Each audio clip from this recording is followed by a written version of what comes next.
விண்ணோடு மேளச்சத்தம் என்ன, மண்ணோடு சின்ன தூரல் என்ன,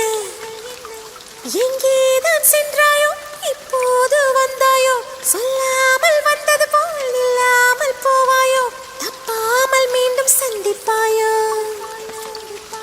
நீ வரும்போது